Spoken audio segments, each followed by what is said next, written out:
हम इंसान आज कितने आधुनिक बन चुके हैं। हम धरती के बाहर जा सकते हैं, अंतरिक्ष में करोड़ों प्रकाश वर्ष दूर तक देख सकते हैं। हमारे पास विज्ञान है जो हमें हमारे प्रश्नों के उत्तर देता है।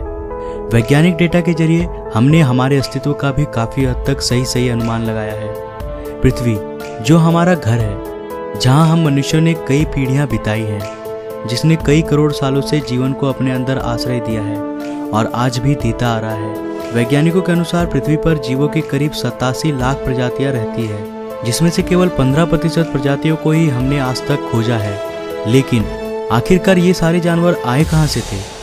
आखिर धरती पर जीवन की शुरुआत कैसे हुई थी? इसे जानने के लिए हमें समय में पीछे जाना होगा, उस समय पर जब धरती अपनी शुरुआती अवस्था में थी। तो आइए चलते हैं आज से करीब 4.5 अरब साल पीछे।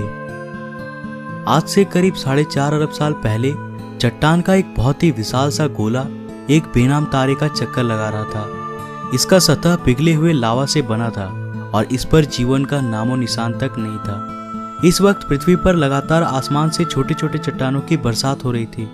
काफी लंबे समय तक यह प्रक्रिया चलती रही। इसके बाद चट्टान के इस विशाल से गोले ने एक ग्रह का रूप ले लिया। साथ ही इस ग्रह का अपना चांद भी बना।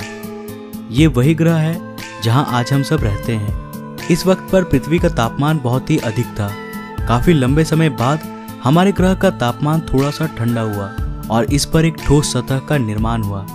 करीब 3.9 अरब साल पहले इसने फिर से आग के गोलों की बारिश का सामना किया, जिसे हम कहते हैं द लेट हैवी बम्बार्डमेंट। और इस वक्त धरती पर केवल छोटे चट्टान ही नहीं, बल्कि इसके साथ साथ उल्कापिंडों की भी बारिश हो रही थी। प्रतिदिन कई हजारों की संख्या में उल्कापिंड धरती पर बरस रहे थे। ये उल्कापिंड अपने साथ कुछ बहुत ही खास लेकर आए थे। इनके अंदर जमी हुई बर्फ के क्रिस्टल्स थी, जिसने हमारी धरती पर समुद्रों का निर्माण किया और साथ ही धरती के वातावरण में नाइट्रोजन गैस भी लेकर आया।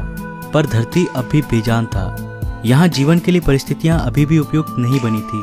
धरती का एटमॉस्फेयर अभी पूरी तरह से जहरीले गैसों से भरा हुआ था। यहाँ वायुमंडल में ऑक्सीजन था ही नहीं और धरती भी चारों तरफ से समुद्र से घिरा हुआ था। पर अब यहाँ परिस्थितियां बदलने वाली थी। करीब 3.8 अरब साल पहले हमारी धरती में एक बार फिर से उल्कापिंडों की बारिश शुरू हुई। पर अब की बार ये पिंड अपने साथ केवल पानी ही नहीं लाए थे, बल्कि ये कुछ बेहद अनमोल चीज लेकर आए थे, जो धरती को जीवन देने वाला था। ये पिंड अपने साथ खनिज यानी मिनरल्स लेकर आए थे। साथ ही इन्होंने कार्बन, प्रोटीन और एमिनो एसिड्स का भी अंतरिक्ष से समुद्र की गहराइयों तक परिवहन किया। परंतु यहाँ समुद्र की गहराई में तापमान बहुत ही कम था। यहाँ सूरज की रोशनी पहुंच ही नहीं सकती थी। लेकिन यहाँ समुद्र की गहराई में भी छोटे छोटे प्राकृतिक चिमनीज थे, जो पानी को गहराई में भी गर्म रख रहे थे और यहीं पर जीवन का पहला बीज पनपा। हम ये नहीं जानते हैं कि ऐसा कैसे हुआ था, लेकिन किसी प्रकार से यहीं पर उन सारे मिनरल्स और केमिकल्स ने आपस में अभिक्रिया करके जीवन का बीज बोया और यहाँ जन्म हुआ पहले एक कोशिकीय जीवों का। ये एक प्रकार के बैक्टीरिया थे। ये बैक्टीरिया समुद्र में बहुत ही तेजी से बढ़ने लगे। अब ये पानी पूरी तरह से इन सूक्ष्म एक कोशिकीय जीवों से भर गया था। कई करोड़ साल बाद, यानी आज से करीब 3.5 अरब साल पहले, समुद्र के अंदर इन बैक्टीरियाओं की संख्या इतनी बढ़ गई थी कि ये आपस में जुड़कर इस प्रकार के पत्थरों जैसी संरचनाओं में बदल गए थे, जिसे कहा जाता है स्ट्रोमेटालाइट्स। ये एक एक चट्टान अपने आप में बैक्टीरियाओं की एक पूरी बस्ती थी। ये बैक्टीरिया सूरज की रोशनी को भोजन में बदलते थे और इस प्रक्रिया को हम बेहतर रूप से जानते हैं प्रकाश संश्लेषण के नाम से। इसी प्रक्रिया में ये एक उत्पाद, एक बाय प्रोडक्ट को निकालते थे, एक गैस, ऑक्सीजन। इन सूक्ष्म जीवों ने धरती पर एक सबसे अनमोल चीज का निर्माण किया, जो धरती में जीवन को पनपने के लिए सबसे ज्यादा महत्वपूर्ण था और वास्तव में इसके बिना धरती पर कोई जीव जीवित नहीं रह पाता। करीब 2 अरब सालों तक पृथ्वी के वायुमंडल में ऑक्सीजन की मात्रा लगातार बढ़ती रही। आज से करीब 1.5 अरब साल पहले धरती में अब भी किसी प्रकार का कॉम्प्लेक्स लाइफ विकसित नहीं हुआ था और ना ही धरती पर इतने बड़े बड़े महाद्वीप थे। धरती पर केवल छोटे छोटे द्वीप थे जो चारों तरफ से पानी से घिरे थे। मगर अब धरती के क्रस्ट में हलचल होने लगी। इससे धरती की सतह कई सारे टेक्टोनिक प्लेट्स में टूट गई। फिर इन प्लेट्स में मूवमेंट के कारण ये सारे छोटे छोटे द्वीप आपस में जुड़ गए और एक सुपर कॉन्टिनेंट का निर्माण किया, जिसका नाम था रोडेनिया। इस वक्त धरती का तापमान 30 डिग्री सेल्सियस था और धरती का एक दिन 18 घंटों का था। मगर अब समय के साथ यहाँ परिस्थितियाँ बदलने वाली थी। आज से करीब 75 करोड़ साल पहले धरती की रूपरेखा बदल रही थी। धरती का सुपर कॉन्टिनेंट अब 2 भागों में टूट गया और धरती के नीचे का लावा ज्वालामुखी विस्फोट के साथ धरती की सतह पर निकलने लगा। इन विस्फोट के कारण धरती में कार्बन डाइऑक्साइड की मात्रा काफी बढ़ गई। अब धरती का आसमान इन कार्बन डाइऑक्साइड के घने बादलों से घिर चुका था। इन बादलों से लगातार अम्लीय वर्षा यानी एसिड रेन्स होने लगे। इससे धरती के वातावरण का अधिकतर कार्बन डाइऑक्साइड धरती के चट्टानों पर कार्बन के मोटे मोटे परत के रूप में जमने लगे, जो इस बारिश के पानी के साथ बरस रहे थे। इससे वायुमंडल में कार्बन डाइऑक्साइड की मात्रा में भारी कमी हो गई और अब धरती का वायुमंडल सूरज की गर्मी को रोकने के काबिल नहीं रह सका। इससे धरती का तापमान बहुत ही तेजी से कम होने लगा और धरती पर पहले हिमयुग यानी आइस एज की शुरुआत हुई। ये आइस एज अब तक का सबसे लंबा आइस एज था, लेकिन ये भी हमेशा के लिए नहीं रहने वाला था। समय के साथ साथ वायुमंडल में कार्बन डाइऑक्साइड की मात्रा फिर से बढ़ने लगी और पृथ्वी का तापमान फिर से बढ़ने लगा। इससे धरती पर जमा बर्फ धीरे धीरे पूरी तरह से गलने लगा और पृथ्वी फिर से सामान्य रूप में आने लगी। लेकिन उन सिंगल सेल बैक्टीरिया का क्या हुआ जो आइस एज के आने से पहले समुद्र में थे? आज से करीब 54 करोड़ साल पहले अब धरती का सारा बर्फ पूरी तरह से पिघल चुका था। इस वक्त समुद्र के अंदर जाने पर हमें एक बिल्कुल नई दुनिया देखने को मिलती है। ऑक्सीजन की उपलब्धता में अब वे एक कोशिकीय जीव कई अन्य रूपों में विकसित हो चुके थे। यहाँ चारों तरफ समुद्रीय पौधे, ऐसे अजीब से छोटे छोटे समुद्री जीव थे, साथ ही ये दैत्याकार समुद्री दानव भी था, एनोमेलाकैरिश। ये सब कॉम्प्लेक्स मल्टीसेल्युलर ऑर्गेनिज्म के नए प्रजाति थे जो कि एक कोशिकीय सूक्ष्म जीव से विकसित हुए थे। ये है पिकाया। ये केवल 5 सेंटीमीटर लंबे थे, लेकिन इन्होंने अपने शरीर में कुछ बेहद ही खास विकसित कर लिया था, जो आगे चलकर हमारे शरीर का एक महत्वपूर्ण अंग बनने वाला था। ये पहले जीव थे जिनके पास रीढ़ की हड्डी थी और इन्हीं से विकसित होकर ये खासियत हमें भी मिलने वाली थी।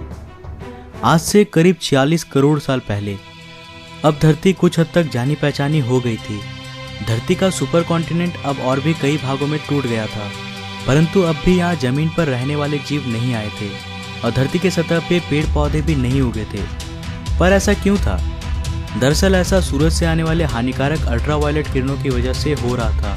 पर अब धरती के वायुमंडल में एक नए परत का निर्माण हो रहा था, जिसे आज हम कहते हैं ओजोन लेयर। वायुमंडल के ऑक्सीजन सूरज के अल्ट्रावायलेट किरणों को सोखकर ओजोन गैस में बदलने लगे थे। इसने धरती के चारों ओर एक चादर का निर्माण किया, जो हमें सूरज के अल्ट्रावायलेट रेडिएशन से आज भी बचाता है। इसके कारण अब धरती की सतह पर नन्हे शैवाल फल फूल सके और ये ही धरती के पहले लैंड प्लांट्स बने। समुद्र में रहने वाली ये मछली टिकटैलिक, जिसने पहली बार समुद्र से बाहर आने का निर्णय लिया, इसने अपने फिन्स का इस्तेमाल पैरों के रूप में किया और समय के साथ ये जमीन पर ज़्यादा देर तक रहने लगा, जिससे इसके अंग काफ़ी विकसित हो गए। करीब 1.5 करोड़ साल के विकास क्रम के बाद ये जानवर अब पूरी तरह से जमीन में रहने लायक बन चुके थे और इन्हें कहा जाता था टेट्रापोड्स।